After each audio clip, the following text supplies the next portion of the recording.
Bonjour à tous, je suis pasteur Elisabeth Moulin, un des pasteurs adjoints d'Ecclésia 21 à Nice.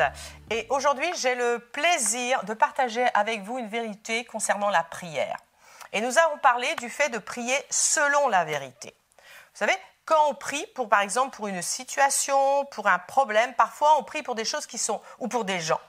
On prie parfois pour des choses qui sont beaucoup plus grandes que nous, c'est-à-dire que ce sont des situations qu'on ne gère pas, ce sont des situations qu'on ne connaît que partiellement. Donc, on peut se sentir parfois un petit peu dépassé et se dire, mais dans quel sens est-ce que je vais pour prier pour ce sujet-là? Et à vrai dire, on peut se sentir perdu si on n'a pas le Saint-Esprit. Si nous avons le Saint-Esprit, eh bien, les choses sont totalement différentes. On n'a pas besoin de se sentir perdu. Bien au contraire. Regardez avec moi en Jean 16, 13. Il nous est dit, quand le Consolateur sera venu, l'Esprit de vérité, il vous conduira, le Saint-Esprit vous conduira. Il y a une autre version qui dit guidera dans toute la vérité. Et il ne parlera pas de lui-même, mais il dira tout ce qu'il aura entendu. Il vous annoncera les choses à venir. Il, le Saint-Esprit, me glorifiera parce qu'il prendra de ce qui est à moi et vous l'annoncera.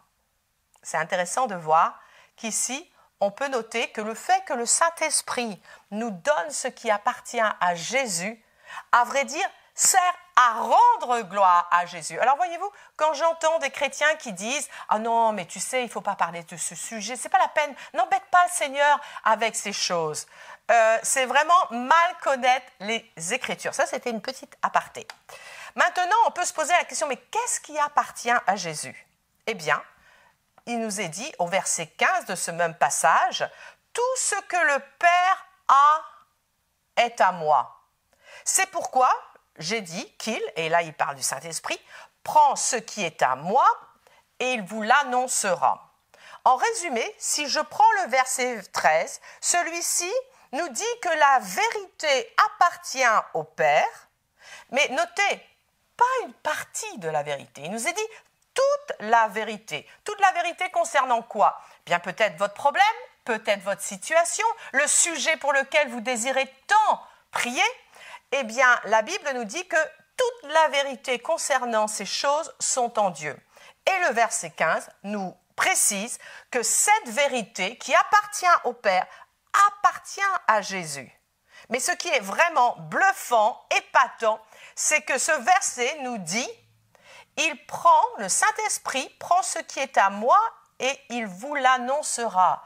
Ce petit morceau de verset est en train de me dire que potentiellement, cette vérité qui appartient au Père et à Jésus appartient aux disciples qui prient, appartient aux prieurs par l'intermédiaire du Saint-Esprit.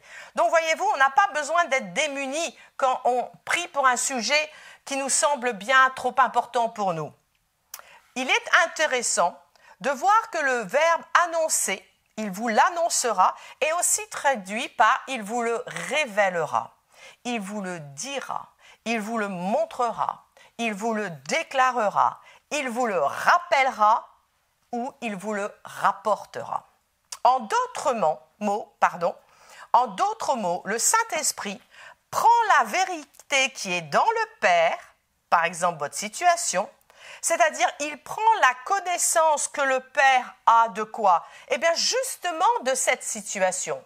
Voyez-vous, quand Dieu voit une situation, il y a de fortes probabilités qu'il ne voit pas la même chose que nous. Et il nous dit que le Saint-Esprit va prendre cette connaissance qui est dans le Père, concernant la situation, mais également précisément, eh bien, ça sera peut-être les acteurs de cette situation. Dans une situation, dans un sujet, il y a des acteurs qui sont directs ou indirects. Le Père les connaît. Il y a des acteurs qui sont visibles ou invisibles. Pourquoi? Parce que peut-être sur la terre, mais peut-être dans les cieux, peut-être ce sont des esprits qui sont dans cette situation. Peut-être que vous connaissez uniquement les gens qui interviennent directement dans la situation, mais peut-être qu'il y a quelqu'un derrière les fagots qui a aussi une influence dans cette situation. Dieu le sait.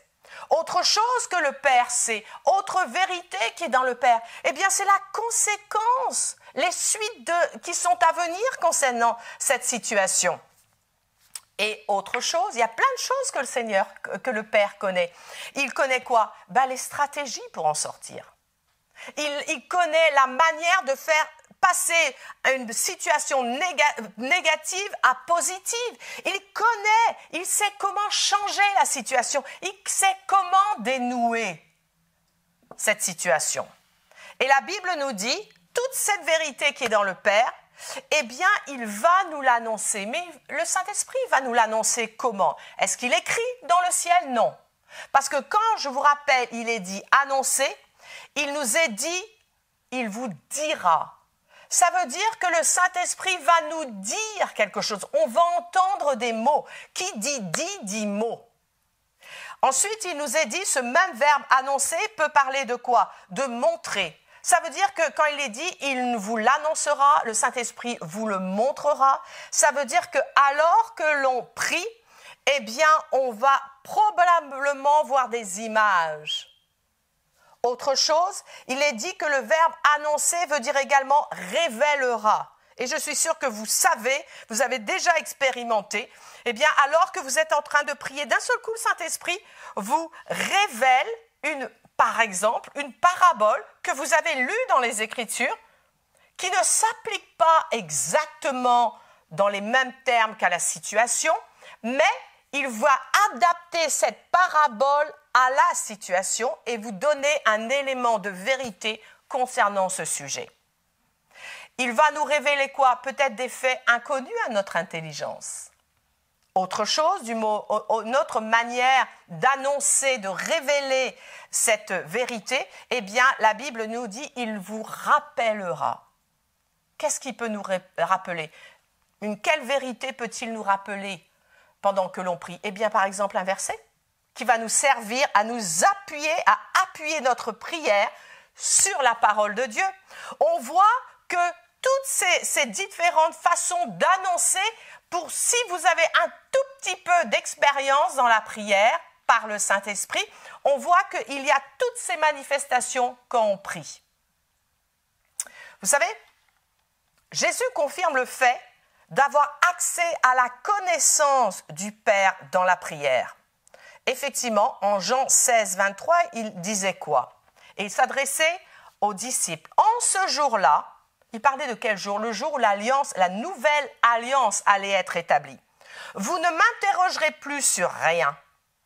Vous savez, quand j'ai lu interroger, ça veut dire quoi? Ça veut obtenir des informations. Jésus est en train de dire, en ce jour-là, vous n'irez pas chercher vos informations auprès de moi.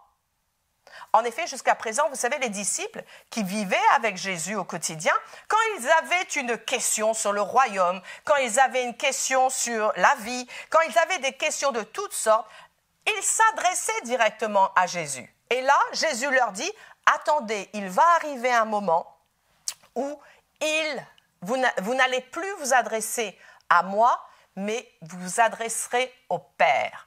Et pourquoi s'adressait-il à Jésus? Tout simplement parce que Jésus n'était pas mort, l'accès au Père n'était pas ouvert.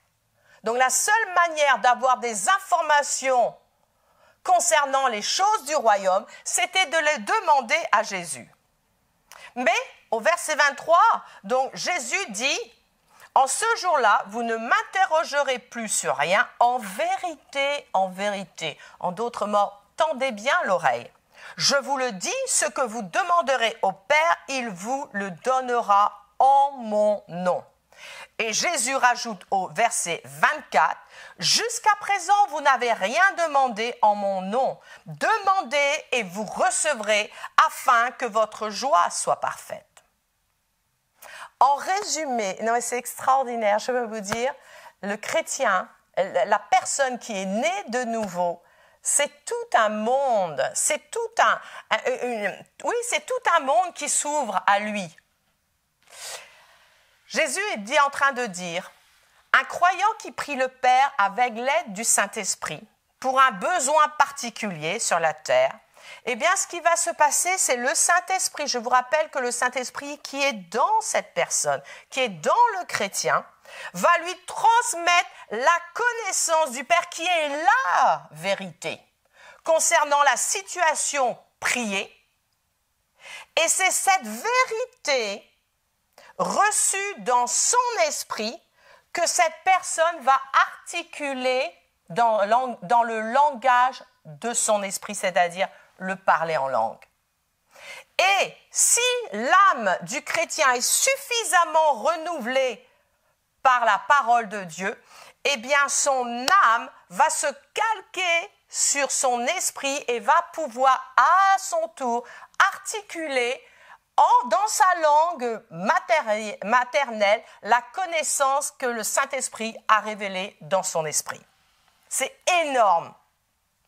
L'efficacité, vous savez, dans la prière ne demeure pas tant dans le fait d'articuler des mots, mais l'efficacité dans la prière demeure et repose sur l'origine de nos mots.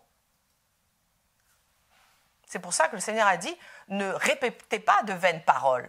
Non, l'origine des mots, c'est ce qui va donner de l'efficacité, de la puissance à ma prière.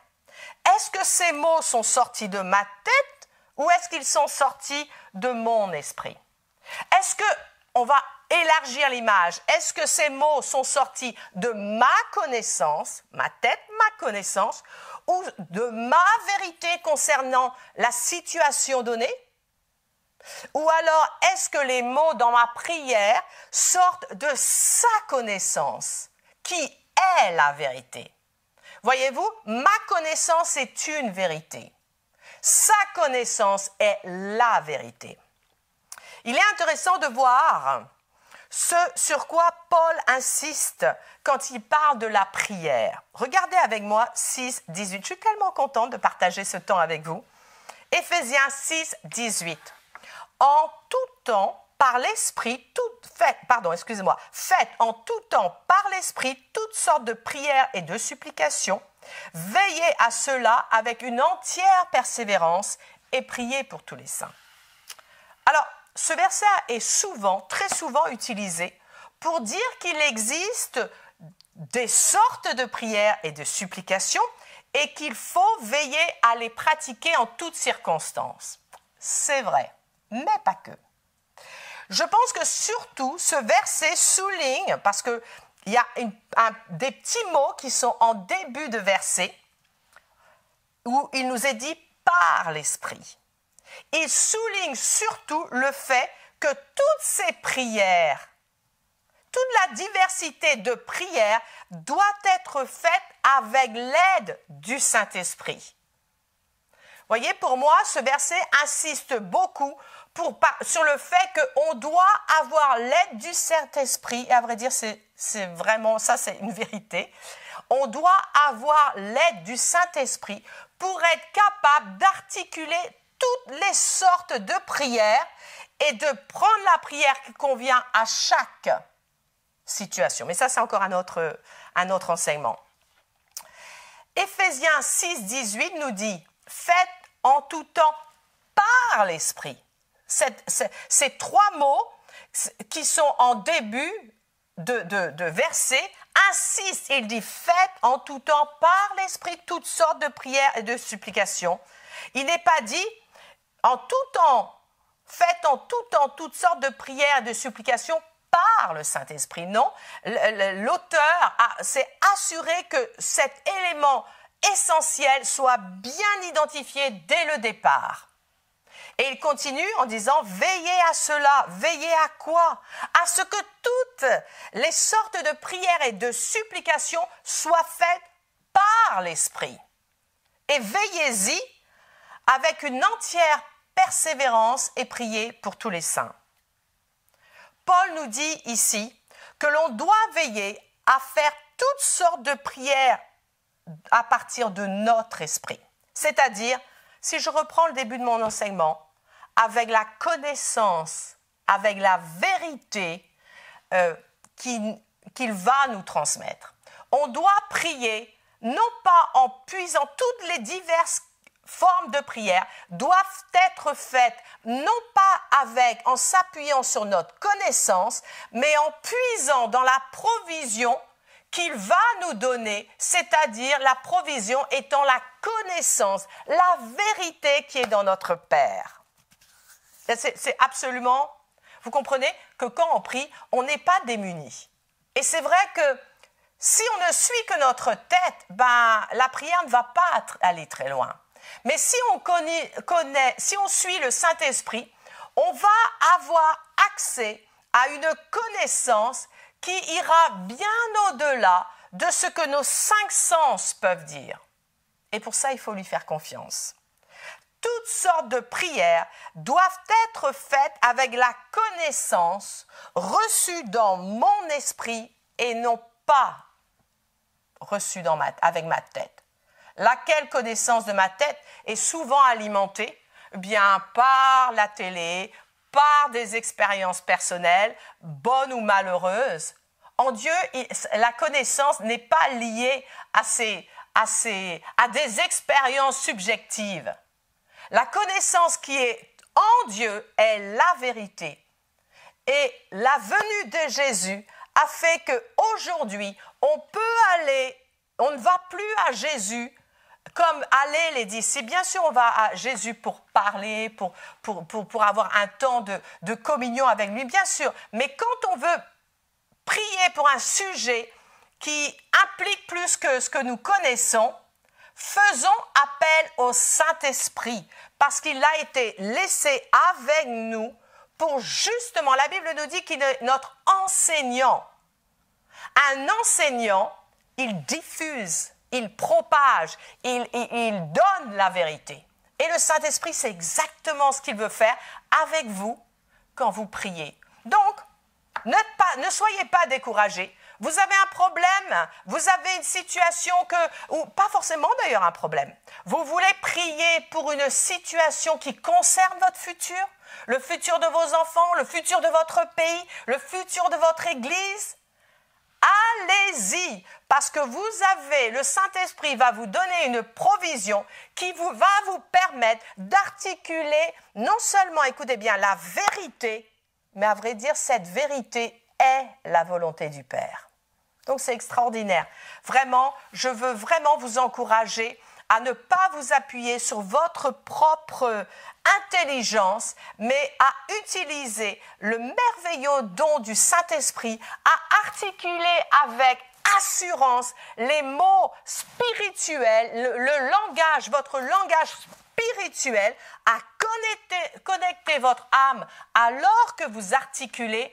Et mes amis, vous et le Saint-Esprit allez articuler la volonté du Père afin qui est dans les cieux, afin qu'elle s'accomplisse sur la terre. Voilà, c'était l'enseignement que je souhaitais partager avec vous.